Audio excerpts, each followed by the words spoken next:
noite, meus irmãos. A graça e a paz do Senhor Jesus. Abra sua Bíblia no Salmo 133. Salmo 133. Ó, como é bom e agradável viverem unidos os irmãos.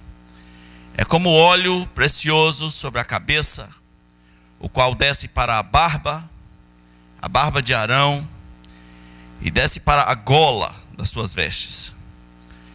É como o orvalho do Hermon, que desce sobre os montes de Sião, e ali ordena o Senhor a sua bênção e a vida para sempre. Amém? Nosso Deus, muito obrigado, porque o Senhor é bom, tem cuidado de nós, tem nos feito ver a tua provisão em nossas vidas, está aqui, e nós reconhecemos a tua presença e pedimos que o Senhor, pelo teu Espírito Santo que aqui está, nos abençoe com a tua palavra, com alguma coisa nova, tocando em áreas da nossa vida, às vezes intocadas, que precisam ser vistas a partir das referências da tua palavra. Pedimos em nome de Jesus. Amém. Comunhão é coisa séria. É o que a gente vai ver hoje. Porque se existe uma parte negligenciada na vida de muita gente, é a parte da comunhão. A pessoa aceita Jesus, começa a crescer na palavra, ele se batiza, ele quem sabe até vai servir na igreja, mas há uma área deficiente, a área da comunhão. E assim é possível que o sujeito fique bom em muitas coisas, mas ruim de comunhão. Ele é bom de contribuir, mas é ruim de comunhão. Ele é bom de memorizar as escrituras, mas é ruim de comunhão. É bom de música, mas é ruim de comunhão. É bom nisso, bom naquilo, mas essa área ainda não foi resolvida, pelo menos nos moldes bíblicos, como precisaria ser. Duas razões básicas, meus irmãos, talvez incluam uma falta de entendimento sobre a profundidade, o valor e o poder de uma vida de comunhão com outros irmãos que seriamente querem seguir a Jesus e que estão decididos em grupos a levarem as cargas uns dos outros, a orarem uns pelos outros, a saberem da vida uns dos outros. Então, quando a pessoa não está exercitado na vida de comunhão, talvez ela não entenda esse valor, ela não entenda que é plano de Deus para a sua vida. Uma outra razão tem a ver com preferências e estilos pessoais. Algumas pessoas são como são e decidiram que não vão mudar. Talvez o seu avô era assim, o seu pai era assim, no estilo de que eu vivo da minha casa para o meu trabalho, eu não vou na casa de ninguém, não quero ninguém na minha casa. Eu não me preocupo com a vida de ninguém, não quero que ninguém se preocupe com a minha, não é? E aí começa a imitar algumas coisas do tataravô. Meu tataravô nunca comprou no crédito, eu faço igual a ele. Eu sou desse jeito, eu sou assim. E aí é complicado, porque eu, quando era mais jovem, não é? Eu criticava pessoas que confundiam o evangelho com o jeito americano de ser. Mas eu também nunca parei de criticar aqueles que confundem o evangelho com o jeito cearense de ser, o jeito seringueiro de ser, o jeito nordestino de ser. O evangelho, meus irmãos, não tem nada a ver com as opiniões, não tem nada a ver com estilos de vida petrados mesmo, endurecidos, calejados na nossa vida. O evangelho tem a ver com uma caminhada constante de transformação até ficarmos mais parecidos com Jesus Cristo, e só vai haver crescimento espiritual quando você estiver mais parecido com Jesus Cristo. Então veja, a falta de entendimento e o estilo pessoal, nesse caso, nesse particular que eu falei, as duas coisas juntas podem ser desastrosas e fazer de você uma pessoa, sim, que crê no Evangelho, que crê nas Escrituras, mas é uma ilha, é isolado, nunca vai marcar a vida de ninguém significativamente, não vai abençoar ninguém, não vai ser abençoado, não vai levar a carga de ninguém, também ninguém vai levar a sua. E se você morrer, eu não sei se até depois do sepultamento se vão dizer assim: ai, que saudade daquele irmão, sinto tanto, não é? Sinto tanto falta da sua comunhão, das suas palavras de apoio, ele foi importante para mim, né? Talvez para algumas pessoas a única coisa que a gente vai dizer é: morreu. Talvez alguns mais chegados vão dizer: que Deus o tenha, quem sabe, né? Nos veremos na glória, talvez. Como anda, meu irmão, sua vida de comunhão? Talvez eu pudesse acrescentar uma terceira razão, porque algumas pessoas estão ficando tão distantes de vida de comunhão. É porque a palavra e o tema comunhão tem sido maldosamente manipulado. Em alguns lugares, o que alguns chamam de comunhão, ou de grupos de comunhão, ou de células de comunhão, são verdadeiros redutos de ditaduras, de manipulação, de produção de medo, de treinamento para o culto a um líder, de treinamento para uma obediência cega. E isso estoura, as pessoas cansam, uma hora isso não dá mais. Então talvez por isso você prefere viver a sua vida isoladamente. Os traumas cristãos, os traumas de igreja, os traumas eclesiásticos, eles machucam muito. E algumas pessoas levam muito tempo para se recuperar. Deixe tudo isso para lá e vamos pensar nas Escrituras, nas propostas de Deus para a sua vida, para uma vida de comunhão. O salmo que a gente leu evoca duas imagens. Elas são inicialmente muito estranhas. O salmo diz que é bom, que é agradável, que os irmãos vivam unidos, que os irmãos vivam em comunhão. Aí depois ele fala alguma coisa aparentemente nada a ver. Diz: olha, quando eles estão unidos, é como o óleo que é colocado sobre a cabeça de Arão, aí desce para a barba e vai para a gola das vestes. Depois ele evoca outra imagem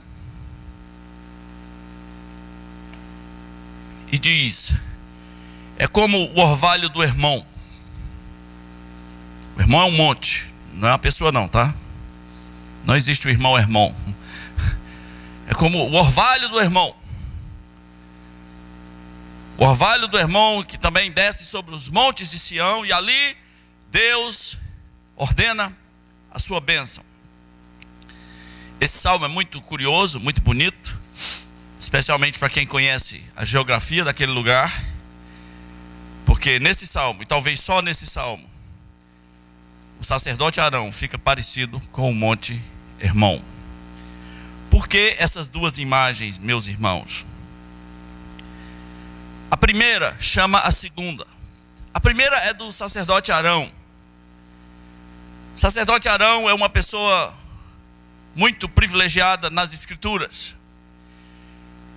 Ele é uma referência de santidade. O povo tinha que olhar para Arão e pensar em santidade. Ele é o primeiro sacerdote da aliança que Deus fez com os filhos de Israel no monte. Ele é uma referência de grandes privilégios. Ele podia entrar no santuário e ele podia ir além do véu.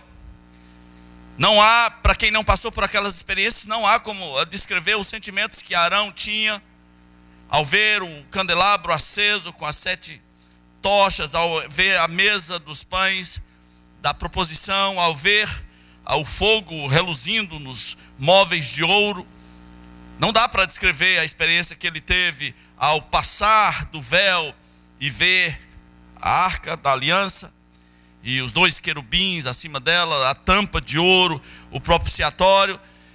E especialmente no dia que a glória do Senhor desceu sobre aquele lugar, e ele teve aquela visão maravilhosa. Arão, como uma referência de santidade, tinha vestes especiais, e ele usava uma mitra, e estava escrita nela a santidade ao Senhor. Deus está dizendo que comunhão tem a ver com santidade. Deus está nos dizendo que comunhão tem a ver com privilégios. Agora, onde é que entra o Monte Hermon? O que há de especial naquele monte, para que a palavra de Deus diga que quando o povo de Deus está em comunhão, isso é algo parecido com o Monte Hermon? O Monte Hermon, meus irmãos, geralmente quem vê mapa de Israel pensa em termos de norte e sul, né? Lá em cima norte, mais para baixo sul. O Monte Hermon está no extremo norte, e ele faz ali uma espécie de tríplice fronteira. De um lado está Israel, do outro lado está a Síria, do outro lado está o Líbano. Aquela região é extremamente importante para o mundo. É uma região poderosa e perigosa. A ONU tem uma base militar ali para evitar que esses 3 povos se matem. Mas o Monte Hermon, ele é também o monte mais alto que existe em toda a terra de Israel. Não há um monte tão alto. O Monte Tabor é alto, o Monte Sinai é alto, mas nada se compara ao Monte Hermon. A confissão de Pedro, quando Pedro disse a Jesus: tu és o Cristo, o Filho do Deus vivo, ela foi feita provavelmente no Monte Hermon. O Monte Hermon é tido como o Monte da Transfiguração, aquele lugar, aquele monte muito alto, que é perto de Cesareia de Filipe. O contexto vai indicar que foi Monte Hermon, embora grupos católicos prefiram acreditar que foi o Monte Tabor. Mas foi nesse lugar, provavelmente, que Jesus Cristo se transfigurou na presença dos seus discípulos. E a Bíblia diz que as suas vestes ficaram tão brancas que nenhum lavandeiro da terra poderia deixar uma roupa tão branca. Ficaram parecidas com o sol. Mas talvez a coisa mais curiosa sobre o Monte Hermon é que é dito que ele é a vida de Israel. Em que sentido? Israel depende totalmente desse monte. Em que sentido ele é a vida de Israel? Pela sua altura também há quem diga que ele é os olhos de Israel, que vigilâncias incríveis são feitas a partir daquele monte. Mas por que ele é a vida de Israel? Aquela região é muito parecido com o lugar que eu vim. Eu vim num lugar assim: você tem 6 meses de inverno, se tiver inverno. Os outros 6 meses são de verão. Verão mesmo. Verão para nós lá é coisa quente, é verão, não é? Tem uma propaganda do governo do Ceará na Europa que era assim: venha ao Ceará, venha curtir nossas praias. Se chover 2 dias seguidos no verão, nós pagamos todas as suas despesas. O governo do Ceará sabia, e muita gente veio, né? O governo do Ceará sabia o que estava dizendo. Mas tem uma diferença. De onde eu venho não tem neve. Israel tem neve. E a cabeça, o cume, o topo do Monte Hermon e as suas laterais ficam lotados de neve. E aí É muito bonito o que vai acontecer daí para frente, porque o degelo, neve derretida, geram 3 rios, só para começar. Um deles é o rio Banya. Ele antigamente chamava-se Rio Pan. Depois virou Rio Pânia, mas os árabes que viveram por ali têm dificuldade com a letra P. Quem conhece árabe sabe disso, né? Então papai vira babai, né? Então o Rio Pânia virou o Rio Banya. Esses 3 rios que nascem são chamados de as 3 nascentes do Rio Jordão. Olha a loucura! 3 rios que nascem não necessariamente de chuva, mas de granizo, de neve, de gelo derretido, dos efeitos do orvalho e tudo mais, e do sol, e geram 3 rios, as 3 fontes do Rio Jordão. E assim, o Rio Jordão tem água o ano inteiro, num lugar quente, num lugar seco, num lugar que não tem tanta chuva. Meus irmãos, o Monte Hermon tem a ver com vida. Deus disse no Salmo 133 que ali, naquele lugar, Deus ordena vida.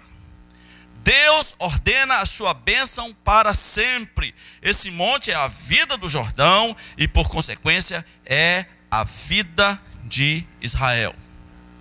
Agora veja bem, o Salmo 133 traz para você 2 imagens. De um lado, eu disse aqui que o sacerdote Arão é parecido com o Monte Hermon, né? Você deve achar isso muito estranho.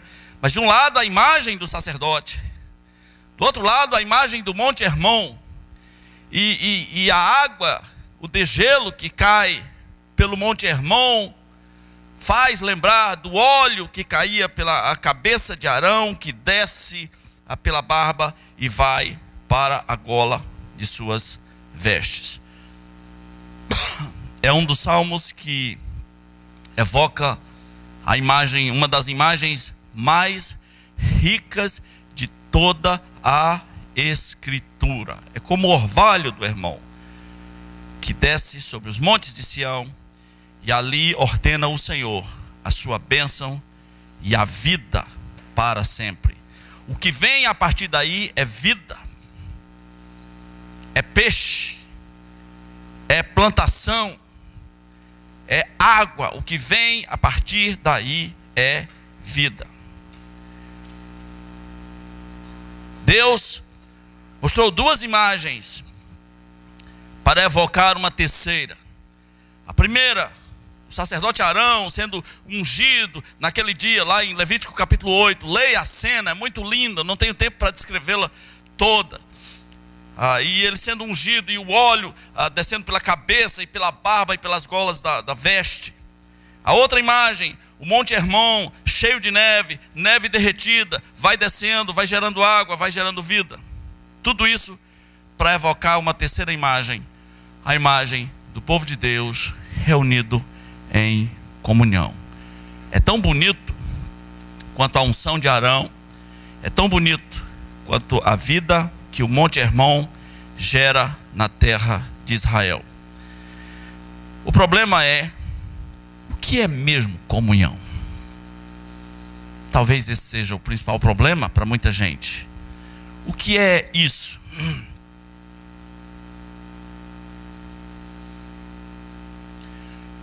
Houve um tempo em que a Igreja Católica praticou severamente um negócio chamado excomunhão.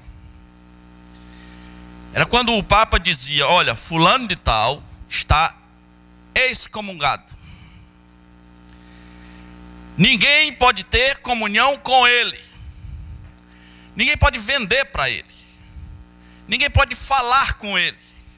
Ninguém pode lhe ajudar. Ninguém pode lavar suas roupas. Ele está excomungado. Desculpe. Isso era tão forte que era preferível à morte. Houve reis que foram excomungados. O Papa do seu trono disse: olha, vou excomungar o rei fulano de tal da Inglaterra. E para esse sujeito sair da excomunhão, ele tinha que se humilhar, ir até o Papa e de joelhos. Houve casos em que o sujeito ficou lá fora no frio. Eu quero falar com ele, eu quero falar com sua santidade. E o Papa diria, deixa ele esperar um pouquinho mais, só para ele saber com quem está falando, não é? O sujeito ficava excomungado. Era ruim ser excomungado. Aliás, o Brasil tem um dilema enorme. Tem um santo excomungado. Padre Cícero Romão Batista foi excomungado pelo Papa. Fica difícil entender essa briga, né? Os cearenses transformaram isso num insulto, né? Eu me lembro, muitas mães, muitas pessoas com raiva, muitos pais queriam insultar alguém, diz, vai seu excomungado da peste, seu desconjuro excomungado, vai excomungado do cão, né? Transformaram isso num insulto. Agora preste atenção, nós não temos, as igrejas cristãs evangélicas no máximo se aproximaram da exclusão, né? Mas veja bem, nós não temos excomunhão nesse sentido. Mas algumas pessoas, mesmo sem ter um Papa sobre suas vidas, declarando uma excomunhão, eles resolveram se auto-excomungar. Eles decidiram, não quero comunhão não. Não quero envolvimento. Alguns têm um entendimento um pouco ralo de comunhão. Eles falam assim, nós vamos para o culto hoje ter comunhão.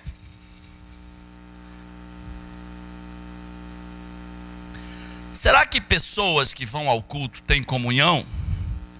Depende. Você entra cedo, aliás, você entra tarde, sai cedo, passou o culto todinho olhando para a nuca dessa pessoa, né? Olha aí, a nuca dela está exposta até você. Aí você vai dizer, hoje eu tive comunhão, né? Eu fui para a igreja ter comunhão. Não, você foi olhar para a nuca, né?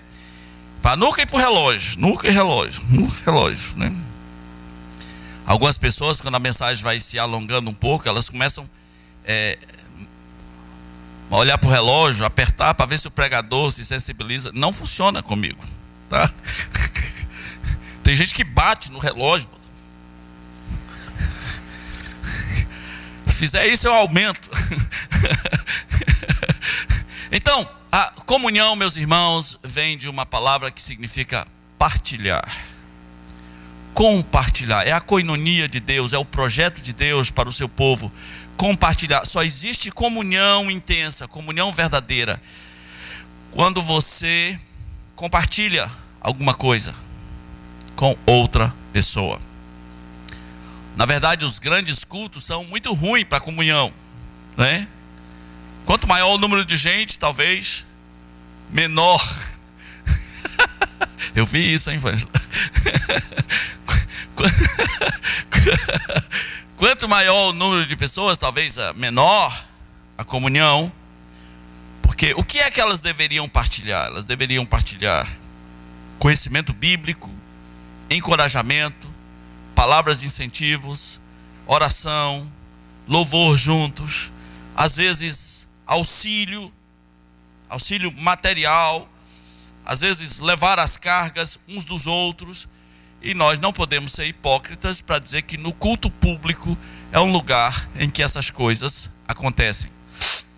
Elas podem até acontecer, mas nem de longe elas se aproximam do que pode acontecer em grupos de comunhão, grupos de relacionamento.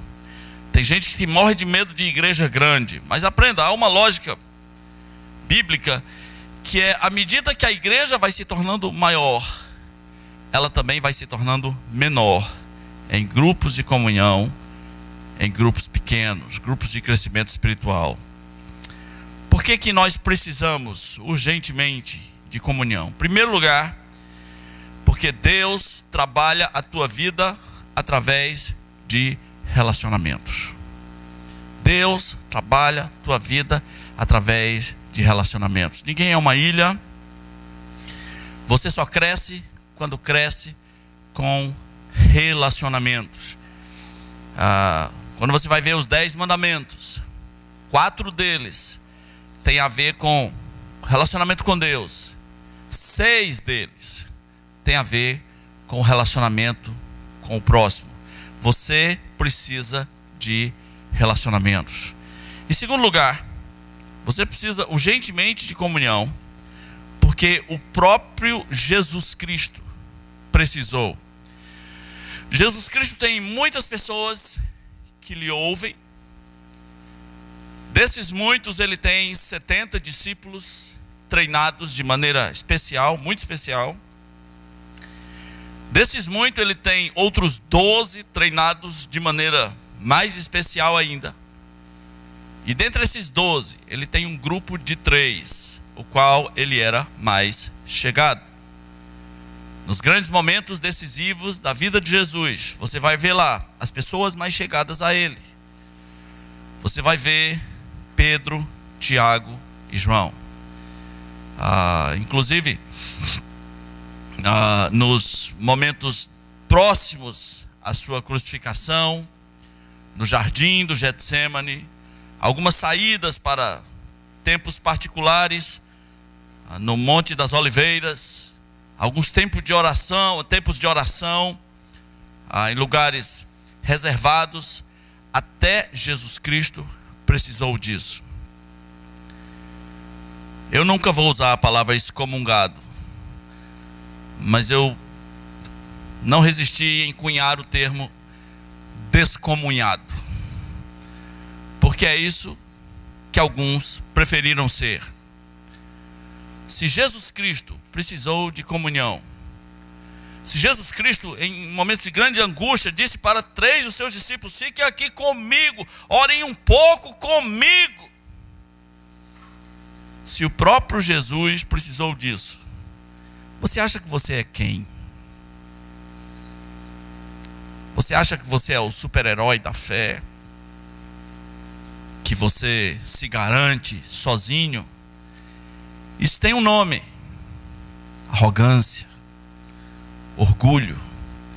Você precisa ser quebrantado para um nível extremo de reconhecimento, em que você diga: Deus, eu sei que o Senhor tem pessoas importantes para a minha vida, e eu me submeto a isso.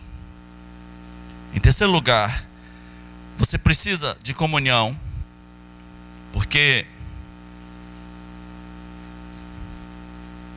só num ambiente de comunhão é possível viver aquilo que o Novo Testamento chama de a prática dos... Nós entendemos assim, a prática dos mandamentos recíprocos, que são todos aqueles mandamentos que são acompanhados das expressões uns aos outros, uns pelos outros e uns para com os outros.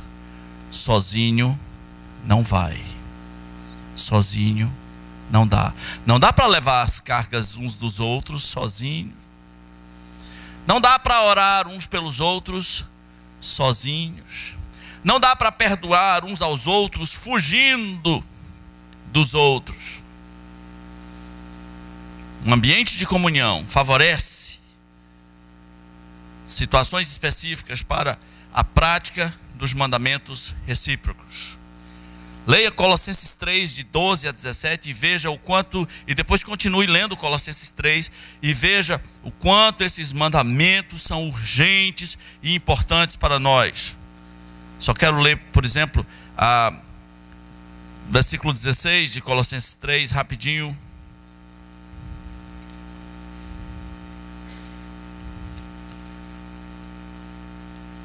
Versículo 16 diz assim: habite ricamente em vós, no meio de vós, né, a palavra de Cristo. Instruí-vos e aconselhai-vos mutuamente em toda a sabedoria, louvando a Deus com hinos e cânticos espirituais e com gratidão em vosso coração. Meus irmãos, não dá para instruir-se mutuamente se isolando sozinho. Uma quarta razão porque você precisa urgentemente de comunhão é que das informações que a igreja nos dá sobre como viviam nossos primeiros irmãos, a comunhão é uma das mais destacadas. Em Atos 2:42 diz que eles viviam assim, eles perseveravam na doutrina dos apóstolos e na comunhão. Quem diria, comunhão é alguma coisa para se perseverar. Às vezes não dá certo. Às vezes o inimigo coloca catinga, não dá certo ter comunhão, aí você desiste, mas a Bíblia diz para você a perseverar.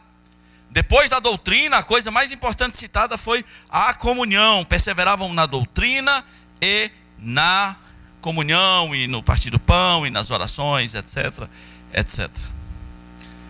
Uma outra razão, porque você precisa de comunhão, é porque Deus não tem outro método para você crescer, senão o caminho dos relacionamentos. Ninguém melhora na vida cristã sem ser testado nos vales dos relacionamentos. Nós somos como crianças. Nós gostaríamos que os relacionamentos fossem todos positivos, que todas as pessoas fossem legais, que todos torcessem para o nosso time, que todos gostassem das coisas que a gente gosta, das músicas que a gente gosta, do partido que a gente gosta. Mas a vida não é assim. Nós gostaríamos, por exemplo, que ninguém jamais nos ofendesse. Aí Deus diz: eles vão te ofender, para que você aprenda a perdoar. Você consegue entender a profundidade disso? Eles vão te ofender, para que você aprenda a perdoar. Sim, o chato é uma bênção. Se você pensar em termos de crescimento espiritual, o chato é uma bênção. O fofoqueiro é uma bênção. Vai pagar caro, mas é uma bênção, né? Será que se o fofoqueiro for para o inferno, o primeiro a ser queimado é a língua? Como é que funciona isso aí? Nós não podemos dizer que crescemos se não crescemos em relacionamentos. Qual é o maior obstáculo, meus irmãos, sobre comunhão? O maior obstáculo são as decepções. As pessoas nos decepcionam. E aí nós pensamos que foi Deus que nos decepcionou. Nós pensamos que foi a palavra de Deus que falhou. Não falhou nada. Pelo contrário, estava tudo previsto. No mundo tereis aflições. Jesus Cristo disse: se teu irmão pecar contra ti, vá a ele. Vá entre ti e ele só. Se alguém for surpreendido em alguma falta, diz lá em Gálatas: vós que sois espirituais, corrigi-o com espírito de brandura. Você jamais poderá praticar a correção com espírito de brandura, vivendo sozinho, vivendo isolado. As decepções são obstáculos para a comunhão. Mas quem inventou um mundo perfeito, onde não há fofoqueiros e chatos e maldosos e ranzinzas? Quem inventou esse mundo foi você. Deus não disse que esse mundo existia. Foi você. Tudo coisa da sua cabeça, é tudo coisa das suas expectativas, que desde criança pintou um mundo perfeito demais, onde pessoas não machucam. Pessoas machucam. Na comunhão nem tudo é bom, mas é bom que haja comunhão. É bom e agradável. É como o irmão se transformando em vida. Pessoas que cresceram muito na fé provavelmente têm uma vida intensa de comunhão. Mas talvez o pior obstáculo seja pecado. Por que você não quer ter comunhão com os irmãos? Você está em pecado. É ruim, hein? Você está em pecado. E quando a gente está em pecado, meus irmãos, a gente faz o que Adão fez. A gente se esconde. A gente vai para trás da árvore e botar culpa nos outros. Olha o que diz 1 João capítulo 3. Aliás, 1 João capítulo 1, versículo de 3 a 7, diz assim: que temos visto e ouvido, e anunciamos também a vós outros, para que vós igualmente mantenhais comunhão conosco. Ora, a nossa comunhão é com o Pai e com seu Filho Jesus Cristo. Essas coisas vos escrevemos para que a nossa alegria seja completa. Ora, a mensagem que da parte dele temos ouvido e vos anunciamos é esta: que Deus é luz e nele não há trevas nenhuma. Se dissermos que mantemos comunhão com ele e andamos nas trevas, mentimos e não praticamos a verdade. Se porém andarmos na luz, como ele está na luz, mantemos comunhão uns com os outros, e o sangue de seu Filho nos purifica de todo o pecado. Amém? Eu quero fazer um desafio a você que tem andado longe de pessoas. Pessoas são importantes para você. Você tem rejeitado essa bênção de Deus para a sua vida. Peça a Deus que lhe restaure o amor, a necessidade de andar junto com outros. Você não foi chamado para andar só, você foi chamado para crescer com outros.